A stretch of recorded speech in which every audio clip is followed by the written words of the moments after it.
What's the best advice you ever received, or the best advice you want to give out to the world?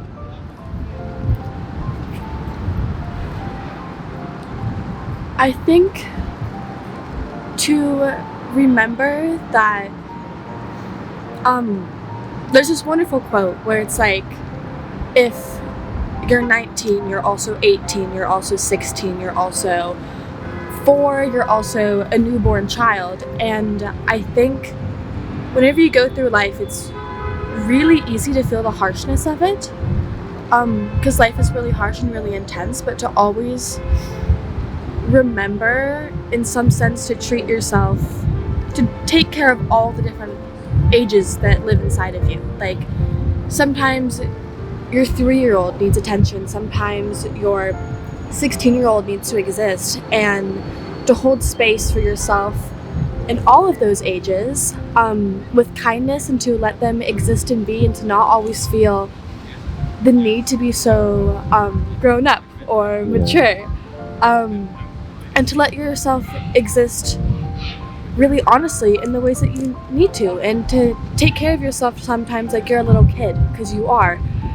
always a little kid inside of you somewhere, and to have patience, but to mostly take care of yourself in all the ages that you are. You don't always have to be, and you never will be, just the age that you are. Let yourself exist entirely and fully, always. That was so beautiful. I appreciate it. Thank you so much. Of course. What's the best advice that you received in your life and want to give out? I think the best piece of advice I've ever gotten is, no matter kind of what situation you're in, what element you're faced against, really just keep moving forward. Doesn't matter what speed, what pace, what you're doing next, just take that next step forward, and everything will be all right. Just keep pushing. Keep pushing. That's Amazing. right. Thank you so much. Of course. What's the best advice that you ever received, or that you want to give to people? Well, the best advice that I want to give to people is that inner peace is only achieved through saving your inner child. So you have to forgive the people, the places, the things that hurt you, and also, most importantly, forgive yourself for what you did not know in those moments, because you wasn't aware of what the situation was, so it was no way for you to stop it or fix it or prevent it. You have to go back in time in your mind and literally hug your inner child and tell your inner child that he or she is okay. And the only way for you to flourish in life is if you're connected with your inner child. Every day is about evolution. Every day is about learning a lesson, analyze the situation, learning what the lesson is, and just moving on. Take it with you so you can apply it to your life. And that's how you achieve inner peace, and that's how you become so much happier inside, and you just radiate like good energy. Thank you so much. This was so beautifully put. Thank you. When I was a little girl, my grandmother told me to never wear my heart on my sleeve. The reason why is because I had a crush on a little boy in my classroom, so I expressed it, and I thought he was interested also. I thought he was calling my house. It turned out to be some of the young ladies in my class. They were playing a prank, a trick, so to say. And so my grandmother said it's not always best to let someone know that you like them by wearing your heart on your sleeve. She said sometimes you have to keep things to yourself, or keep it under the cuff, so to speak. Be careful with sharing emotions Yes. right off the bat. Right off the bat. Thank you so much. You're welcome. The best advice that I've ever received and that I'd like to pay forward is not to give advice. I'm actually studying, I'm in a clinical social work program, so I'm training to become a psychotherapist. And I was very preoccupied with giving the right advice, trying to tell people what to do. But then my mentor told me, don't give advice. Instead, listen to what they say and try to connect with them and respond to what they just said while keeping your own attitudes, opinions, and preconceptions out of it. And so instead of sort of giving them advice, which how can I give advice if I can't, I can't create a solution for their problem if I can't create solutions for my own problems. Instead, just listening to somebody and connecting with them without telling them what to do is a much more Useful way. a much more a closer way and a better way to connect. Wow. Thank you so much. Yeah, for sure. Well, I think the thing that my father would tell me a lot is to pick your battles. And I think that's really important in life, because I think we all have our kind of triggers, like things that like injustices that we see in everyday life at work or at school or with your friends. But I think it's important to choose the battles that you're really going to fight, because in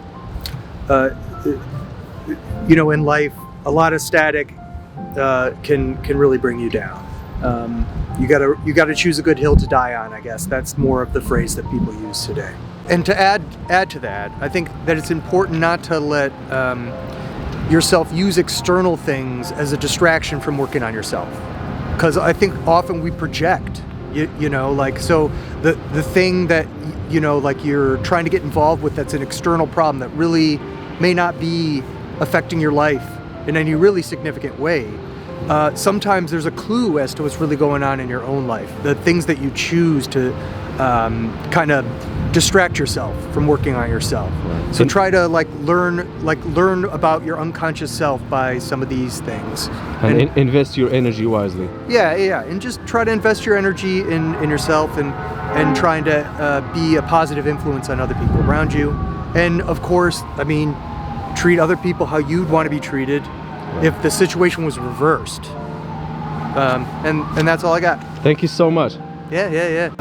So I think a piece of advice that I would give to anybody struggling, and I feel like right now I'm really giving this advice to my younger self, because I think when we struggle, it's really just our inner shadow selves and like our inner children that we've repressed because we're ashamed of them or scared or feel like we're unlovable if we kind of allow them to run the show and like express their needs and express their wants. And I really feel like that's partly where some of our struggles come from. So whoever is going through something where their first instinct is to just shove down whatever like bad or uncomfortable emotion comes up, I just want you to know that it's okay. You don't have to run from that. Really, that is like the ultimate vehicle. Feeling that feeling is the ultimate vehicle. Like fuel. To allow you, to allow healing. And like at the end of the day, it's really hard to kind of live in this world because society creates a culture that is so counterintuitive to our nature as human beings. And like, trust me, I'm a law student. Like I know all about like just being a perfectionist and just, feeling like you need to work so hard. You need to be the best. You need to like be disciplined and punish yourself and X, Y, and Z. But like, I've tried that. I've done that. I ended up feeling more alone than I ever have. Even like, not that I haven't even graduated law school yet, but like getting there was like a dream of mine. And I thought that was like the pinnacle of success for me. But I was so alone and just felt so empty inside. And it wasn't until I just kind of sat with myself. Well, I actually read Martha Beck's book, which she has a great book, by the way, called The Way of Integrity.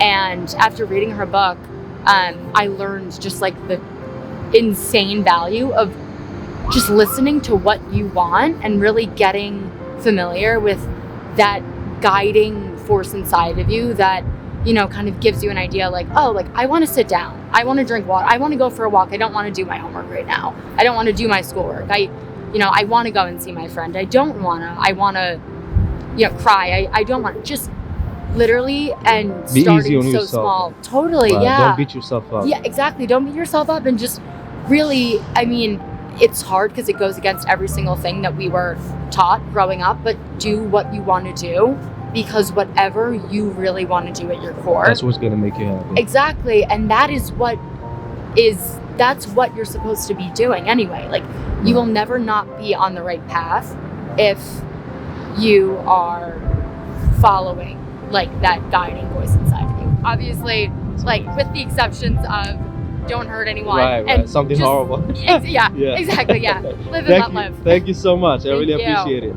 My mom told me when I was like 18 or 19 that we teach people how to treat us. We teach people how to treat us. Yes. Can you explain that further? Sure. So I was probably having like an argument with a friend or something, and they weren't being very nice to me or taking me for granted in some way. And she was trying to tell me that like I it was up to me whether I was going to like let them treat me that way. or You not. set the boundaries, Exactly. basically. Wow. Yeah. That's important. Thank you so much. Yeah, you're welcome. What's the best advice you ever received?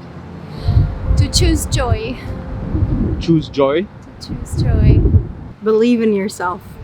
Like, actually believe in yourself. You are enough. You are great. You are wonderful. You're light. You're bright. You're a star. Even when it doesn't feel like the things around you are happening the way that you want them to happen, find the lessons in that and trust that you are enough. And if you feel inadequate, then, go study, read, meditate, like exercise, whatever it is you need to change improve your yourself, life. yeah. To feel comfortable within yourself. But most importantly, love yourself and believe in yourself, because you're a star and you'll always be a star. Thank you so much. I Yeah. appreciate it. Sure. What's the most important advice you ever received in your life? I believe it's better to have meaningful life rather than a comfortable one. Yeah. A meaningful life. Yeah. Amazing. Thank you so much.